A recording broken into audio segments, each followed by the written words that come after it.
High বন্ধুরা, আমি একটা আলোচনা করতে চাই আপনাদের সঙ্গে। তো আমরা ছোটোবেলা থেকে একটা গল্প শুনতে আসছি যে একজন বুজুর্গ লোক ছিল। উনি সৃষ্টির ভুল খোঁজার চেষ্টা করতো। তো উনি সৃষ্টির ভুল খোঁজার জন্য দেশ ভ্রমণ করতে বেরিয়েছে।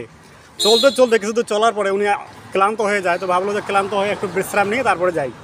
তো উনি বিশ্রাম নিতে গিয়ে এক বট পাকুড় আছে না, এই যে আমার পিছনে যে গাছটা দেখছেন, এই পাকুড় গাছের গোড়ায় বসে বিশ্রাম নিচ্ছিল। যখন ভাবতে আছে কিরে এত বড় গাছ, এই যে আমার পিছনে গাছটা দেখছেন, এটা এই গাছটা বট পাকুড় গাছ। তো এত বড় গাছ, এর ফল এত ছোট ছোট, তাহলে এটা তো সৃষ্টির ভুল। আর লাউ গাছ, কুমড়ো গাছ ও নিজে চলতে পারে না, অন্যের সাহায্যে উপরে ওঠে। আর এত বড় বড় ফল 10 কিলো, 15 কিলো, 20 কিলো, আর এত বড় গাছ দিয়েছে, তার ফল এত ছোট সৃষ্টি। যখন ঘুম এসে যায় তখন ওই একটা ফল ছিল না, নাকের ডগায় পড়ে।